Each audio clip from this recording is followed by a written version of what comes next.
अब तक आपने सुना कि कावेरी जी अपनी तीनों बेटियों ईशा, मोहिनी और सुहाना की शादी 3 घर जमाई लड़कों के साथ करवा देती है। उन्हें लगता है कि ये लड़के शायद घर का कामकाज संभाल लेंगे, लेकिन उनके तीनों घर जमाई बहुत आलसी थे। वो नौकरी भी नहीं करते थे और बाहर का काम भी नहीं।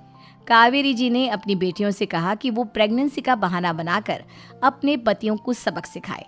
अब सुनिए आगे। मम्मी, आपने जैसा कहा था हमने वैसा ही किया, लेकिन देखिए ना, विवेक का हाल तो वैसा का वैसा ही है। घर में ना सुबह का नाश्ता बनता है और ना खाना। नौकरी पर जाने की बात करूं तो खाने को दौड़ते हैं मुझे। हाँ मम्मी, मैंने भी सुमित को कितनी बार कहा कि अगर नौकरी नहीं करनी तो कोई छोटी सी दुकान ही खोल लो, घर का खर्चा कैसे चलेगा। देखो दोपहर के 12 बजने आए और जनाब अभी तक सो रहे हैं।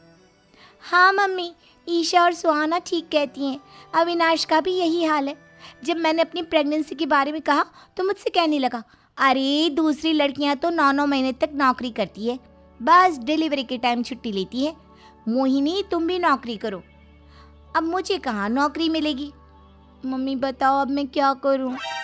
हे भगवान, क्या सोचकर घर जमाई दामाद लाई थी मैं कि मेरी बेटियां मेरे पास रहेंगी और खुश रहेंगी, लेकिन इन आलसी दामादों ने तो हमारी जिंदगी को भी प्रॉब्लम में डाल दिया है। मैं तो कहती हूँ मम्मी, हम लोग वापस अपनी जॉब पर जाना शुरू कर देते हैं। बता देते हैं इन लोगों को कि हमने प्रेगनेंसी का बहाना किया है। नहीं नहीं बेटा, ऐसी गलती भी मत करना। अगर तुमने ऐसा किया तो इन तीनों की आदत और ख़राब हो जाएगी। अरे आज नहीं तो कल कभी तो तुम प्रेग्नेंट होगी, तब वापस यही प्रॉब्लम आएगी, तब क्या करोगी तुम तीनों। हाँ मम्मी, आपकी बात तो बिल्कुल सही है। इन लोगों को तो सुधारना ही पड़ेगा। लेकिन कैसे? अपने बच्चों के आने की खबर सुनकर भी इन लोगों पर कोई असर नहीं हो रहा। पैसे कमाने के लिए घर से बाहर निकलना ही नहीं चाहते ये तीनों। अब मेरे दिमाग में एक प्लान आया है। तुम तीनों चिंता मत करो, उन तीनों को बुलाओ, फिर मैं बात करती हूँ। थोड़ी देर बाद कावेरी जी अपने तीनों दामादों को सामने बुलाकर अपनी बात कहना शुरू करती हैं। अविनाश, सुमित और विवेक, देखो बेटा, मैं ना तुम तीनों से बड़ा प्यार करती हूँ, इसीलिए तो तुम्हें घर जमाई बना कर रखा है मैंने। अरे मम्मी जी, सीधे सीधे कहिए ना, क्या बात है। प्यार तो हम भी आपको बहुत करते हैं। अरे मम्मी जी, आपकी इज्जत भी बहुत करते हैं। अरे भाई, आपके जैसी सास और कमाने वाली बीवी सबको मिलती है क्या? हाँ मम्मी, विवेक और सुमित ठीक कह रहे हैं। आपकी बेटी से शादी करके मेरी तो ज़िंदगी ही अच्छी हो गई है।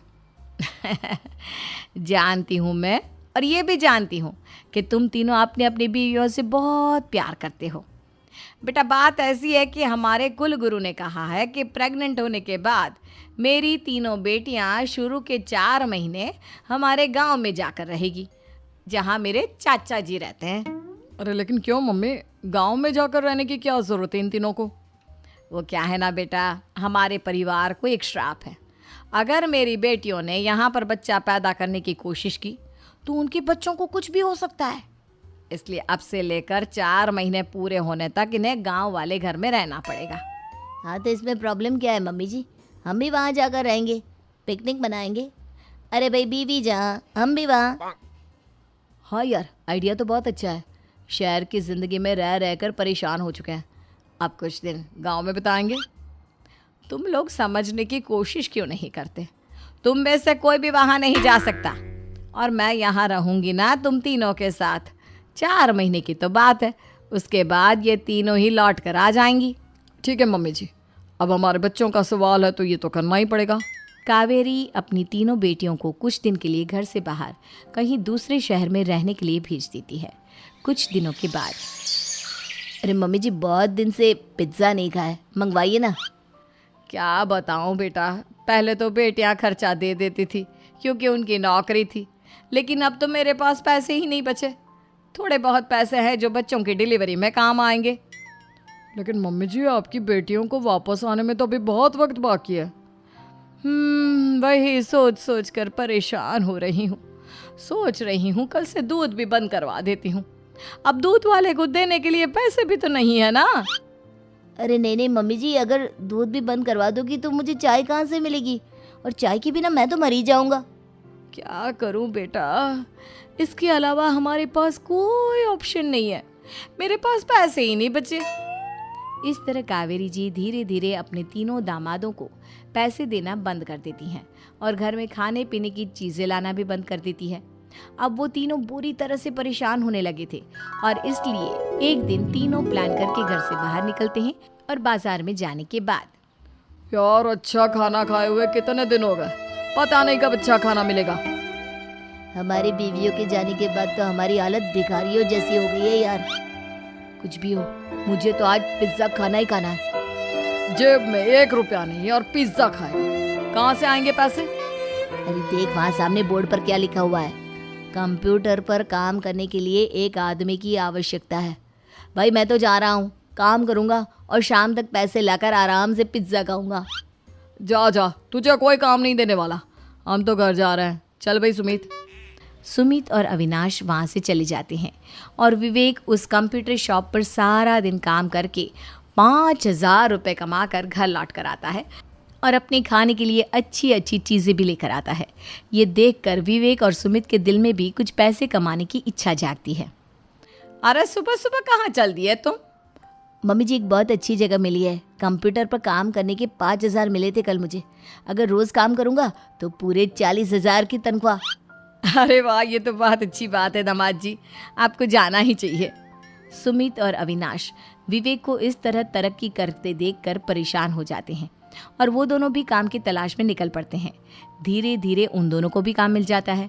अब कावेरी के तीनों दामाद छोटी मोटी नौकरी करके अच्छा पैसा कमाने लगे थे। एक दिन कावेरी उन्हें अपने पास बुलाती है। अरे वाह, विवेक 40,000 कमा लेता है, अविनाश 60,000 और सुमित तुम भी 40,000 के आसपास कमा ही लेते हो। कुल मिलाकर तुम अच्छे खासे पैसे कमा रहे हो बेटा। हाँ मम्मी जी, बहुत मज़ा आता है जब महीने के एंड में मोटी रकम हाथ में आती है। पूछिए मत मम्मी जी, घर में रहकर रोटी बना बना कर और तो जैसा महसूस होने लगा था मुझे तो। हाँ बेटा, तुम तीनों की बात तो बिल्कुल ठीक है और जानते हो अब तुम तीनों की पत्नियां भी वापस लौट कर आने वाली है। लेकिन मम्मी जी अभी तो उन्हें गए सिर्फ 2 महीने हुए हैं, आपने तो कहा था वो 4 महीने के बाद लौट कर आएंगी। ऐसा कुछ नहीं है बेटा, मैं सिर्फ तुम तीनों को सबक सिखाना चाहती थी कि आदमी घर में बैठकर बीवी की कमाई खाता हुआ अच्छा नहीं लगता।